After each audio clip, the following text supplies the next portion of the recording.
ബംഗളൂരുവിൽ ഇടുക്കി കരുണാപുരം സ്വദേശിയായ യുവാവും ബംഗാളി യുവതിയും തീകൊളുത്തി ജീവനൊടുക്കി. ബംഗളൂരുവിലെ കൊത്തന്നൂരിന് അടുത്തുള്ള അപ്പാർട്ട്മെന്റിലാണ് കരുണാപുരം പാർക്കടവ് സ്വദേശി അബിൽ എബ്രഹാം, പശ്ചിമ ബംഗാൾ സ്വദേശിനി സൗമിനി ദാസ് എന്നിവരെ തീകൊളുത്തി മരിച്ച നിലയിൽ കണ്ടെത്തിയത്. ബന്ധുക്കൾ ബംഗളൂരുവിലേക്ക് തിരിച്ചു. അബിലും സൗമിനിയും കഴിഞ്ഞ കുറച്ചു മാസങ്ങളായി ദൊഡ്ഡഗുബിയിലെ ഫ്ളാറ്റിൽ ഒന്നിച്ച് താമസിക്കുകയായിരുന്നുവെന്നാണ് നാട്ടിൽ ലഭിച്ചിരിക്കുന്ന വിവരം. സൗമിനി ദാസ് വിവാഹിതയായിരുന്നു. ദൊഡ്ഡഗുബിയിലെ ഫ്ളാറ്റിൽ ഇരുവരും പരസ്പരം പെട്രോൾ ഒഴിച്ച് തീ കൊളുത്തുകയായിരുന്നുവെന്നാണ് പോലീസ് നൽകുന്ന വിവരം. തീ കൊളുത്തിയതിനു ശേഷം ഇരുവരുടെയും നിലവിളി കേട്ട് ഇവരുടെ ഫ്ളാറ്റിലെത്തിയ അയൽവാസികൾ വാതിൽ തകർത്ത് അകത്തു കടന്നെങ്കിലും തീ അണയ്ക്കുന്നതിന് മുമ്പ് തന്നെ സൗമിനി മരിച്ചിരുന്നു.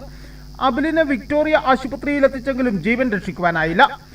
ആത്മഹത്യാക്കുറിപ്പുകളൊന്നും കണ്ടെത്തിയിട്ടില്ല. മരണകാരണം കണ്ടെത്തുവാൻ മൊബൈൽ ഫോണുകൾ പരിശോധിക്കുകയാണെന്ന് പോലീസ് അറിയിച്ചു. ഇരുവരുടെയും മൃതദേഹങ്ങൾ വിക്ടോറിയ ആശുപത്രിയിൽ സൂക്ഷിച്ചിരിക്കുകയാണ്.